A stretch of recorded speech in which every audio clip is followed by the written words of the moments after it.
বর্ণিত নবী করিম সাল্লাল্লাহু আলাইহি সাল্লাম বলেন, মান আদা মারিদান, কেউ যদি কোনো রোগীকে দেখতে যায়, লাম ইয়াহদুরহু আজালুহু, যার এখনো মৃত্যুর মুহূর্ত ঘনিয়ে আসেনি, এখনো মওতের সময় আসেনি, ফাকালা ইনদাহু সাবা মাররাত, 7 বার করে যদি এই দোয়াটি বলেন, আসআলুল্লাহাল আযীম রাব্বাল আরশিল আযীম আন ইয়াশফিয়াক।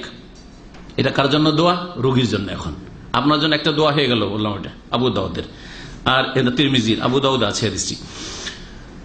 এই দোয়াটি 7 বার বলবেন, আসআলুল্লাহাল আযীম, মহান আল্লাহর কাছে আমি কামনা করি, যাচ্ছা করি, রব্বাল আরশিল আযীম, যিনি মহান আরশের অধিপতি, আন ইয়াশফিয়াকা, যে আপনাকে আল্লাহ যেন আরোগ্য দান করেন, শেফা দান করেন।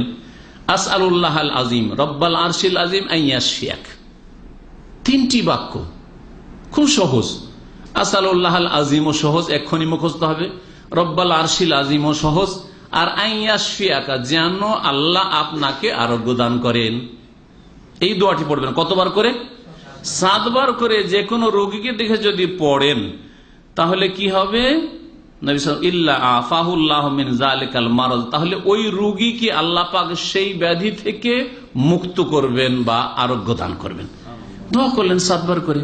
কত আপনার সামনে ছেলে মেয়েরা অসুস্থ হচ্ছে, আপনার স্ত্রী অসুস্থ হচ্ছে, বোনদের স্বামীরা অসুস্থ হচ্ছে, অথবা অনেকে হচ্ছে, অনেক মুমিন ভাইরা হচ্ছে, দোয়া করেন, এই দোয়াটি করেন 7 বার করে। নবী করিম সাল্লাল্লাহু আলাইহি ওয়াসাল্লামের সুন্নাত এবং নবী করিম সাল্লাল্লাহু আলাইহি ওয়াসাল্লামের হুকুম, হাদিস আবু দাউদে রয়েছে, তিরমিজিতে রয়েছে, এবং হাদিসটি হচ্ছে হাসান। ইমাম তিরমিজি হাদিসটিকে হাসান বলেছেন, আল্লামা হাকিম হাদিসকে সহিহ বলেছেন।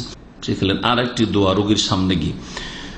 আব্দুল্লাহ বিন আব্বাস রাদিয়াল্লাহু তাআলা আনহু হতে বর্ণিত বা আবু হুরায়রা থেকেও, নবী করিম সাল্লাল্লাহু আলাইহি ওয়াসাল্লাম একদিন এক বেদুইনের কাছে প্রবেশ করলেন, অসুস্থ ছিল। দাখালা আলা আরাবিন, আন্না নবী সাল্লাল্লাহু আলাইহি ওয়াসাল্লাম দাখালা আলা আরাবিন ইয়াউদুহু, একজন বেদুইন অসুস্থ ছিল, তাকে দেখার জন্য নবী সাল্লাল্লাহু আলাইহি ওয়াসাল্লাম গেলেন।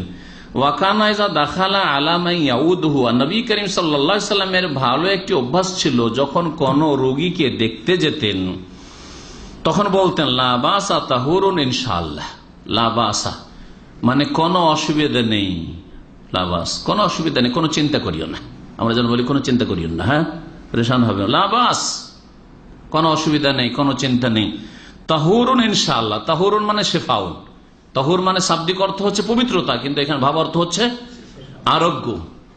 তাহুরুন ইনশাআল্লাহ, আল্লাহ চাইলে আরোগ্য দান করবেন, আল্লাহ চাইলে আরোগ্য দান করবেন। তাহুরুন ইনশাআল্লাহ, রাওয়াহুল বুখারী, হাদিস সহিহ বুখারী।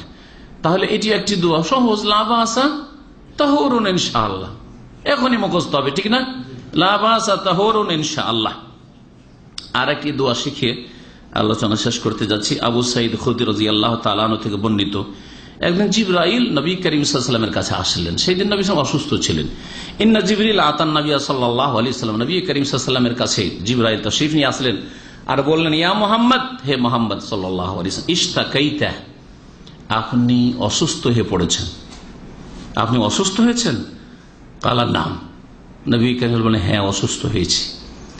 কালা, তখন জিবরাইল আলাইহিস সালাম, এই দোয়াটি জিবরাইলের দোয়া, জিবরাইল আলাইহিস সালাম পড়ছেন, আর রোগীকে শ্রেষ্ঠ ফেরেশতা দোয়া করছেন, শ্রেষ্ঠ মানুষের জন্য, সবচেয়ে শ্রেষ্ঠ ফেরেশতা, সবচেয়ে শ্রেষ্ঠ মানুষের জন্য দোয়া করছেন। বিসমিল্লাহি আরকিকা মিন কুল্লি শাইইন ইউযিকা মিন শাররি কুল্লি নাফসিন আও আইনিন হাসিদিন আল্লাহু ইয়াশফিকা বিসমিল্লাহি আরকিকা। দোয়াটি আগের দোয়াগুলির তুলনায় বড় আছে, কিন্তু খুব সহজ, ছোট ছোট বাক্য। বিসমিল্লাহি আরকিকা, বেশি না বলে এতটুকু, এতটুকু, মিন কুল্লি শাইইন ইউযিকা, এটাতে সবগুলি চলে আসুন। তারপর এক একটি করে রোগকে শনাক্ত করে বা এক একটি ব্যাধির কথা উল্লেখ করা হয়েছে। বিসমিল্লাহ, আল্লাহর নামে, আরকিকা, আপনাকে দম করছি, ফুঁক দিচ্ছি। রুকিয়া মানে হচ্ছে দোয়া পড়ে ফুঁক দেওয়া। আল্লাহর নাম নিয়ে কি করছি? আপনাকে ফুঁক দিচ্ছি, দম করছি। মিন কুল্লি শাইইন ইউযিকা, এমন বস্তুর অনিষ্ট থেকে রক্ষার জন্য যা আপনাকে কষ্ট দেয়, প্রত্যেক কষ্টদায়ক বস্তু থেকে রক্ষার জন্য আপনাকে দম করছি। বিসমিল্লাহি আরকিকা মিন কুল্লি শাইইন ইউযিক, এতটুকু কমপক্ষে মুখস্থ করেন, হয়ে গেল, যে কোনো রোগের ক্ষেত্রে বলা হয়ে গেল। তারপরে মিন শাররি কুল্লি নাফসিন, প্রত্যেক ব্যক্তির অনিষ্ট থেকে, কোন ব্যক্তির অনিষ্ট যেন আপনাকে স্পর্শ না করে। আও আইনিন হাসেদিন, অথবা হিংসুক চক্ষু থেকে, হিংসুক চোখের অনিষ্ট থেকে। হিংসুক চোখ মানে বদনজর লাগা, কুদৃষ্টি, বদনজর থেকে। আল্লাহ ইয়াশফিকা, আল্লাহ আপনাকে যেন আরোগ্য দান করেন। বিসমিল্লাহ আরকিকা, আবার শেষখানে বলবেন বিসমিল্লাহে, আর আল্লাহর নামে আপনাকে দম করছি বা ফুক দিচ্ছি। এই বলে ফুক দেন আপনি, এই বলে ফুক দেন। আপনার ছেলে মেয়েকে ফুক দেন, আপনার স্ত্রীকে ফুক দেন, আপনার আপনজনকে ফুক দেন, মুমিন ভাইকে ফুক দেন। বিসমিল্লাহ আরকিকা মিন কুল্লি শাইইন ইউযিক। হাদিস রাওয়াহু মুসলিম, সহিহ মুসলিমের হাদিস। এখানে আজকের আলোচনা শেষ করছি। আল্লাহ পাক রব্বুল আলামিনের কাছে দোয়া করে আল্লাহ পাক রব্বুল আলামিন যতদিন দুনিয়াতে রাখবেন বালা মুসিবত থেকে যেন মুক্ত রাখেন। আর যদি কখনো বালা মুসিবত আসে তো আল্লাহ পাক ধৈর্য ধারণের তৌফিক দান করেন। বিপদ আপদে আল্লাহ পাক রব্বুল আলামিন যেন হেফাজত করেন। আল্লাহ পাক রব্বুল আলামিন যেন দুনিয়ার কোনো দুর্দিন না নিয়ে আসেন। আর তার আগে আল্লাহ পাক দিনের আমাদের হেফাজতের তৌফিক দান করেন। আল্লাহ পাক রব্বুল আলামিন আমাদের অন্তরকে ব্যাধিমুক্ত করার তৌফিক দান করেন। মন মেজাজকে আল্লাহ পাক ব্যাধিমুক্ত করেন। মানসিক রোগকে আল্লাহ পাক দূর করে দেন। শারীরিক রোগকে আল্লাহ পাক দূর করে দেন। সমস্ত বালা মুসিবত আল্লাহ পাক যেন দূর করে দেন। আল্লাহ পাক রব্বুল আলামিনের কাছে দোয়া করি আল্লাহ পাক রব্বুল আলামিন যতদিন রাখবেন ঈমানের অবস্থা রাখেন, নেক আমলের অবস্থা রাখেন, গুনাহ থেকে বেঁচে থাকার যেন তৌফিক দান করেন। আল্লাহ পাক রব্বুল নেক কাজে, ভালো কাজে অগ্রগামী হওয়ার তৌফিক দান করেন। আল্লাহ পাক রব্বুল আমাদের জান্নাতুল ফিরদাউস যেন দান করেন। সুবহান রাব্বিকা রাব্বিল ইজ্জাতি আম্মা ইয়াসিফুন ওয়া সালামুন আলাল মুরসালিন ওয়াল হামদুলিল্লাহি রাব্বিল আলামিন।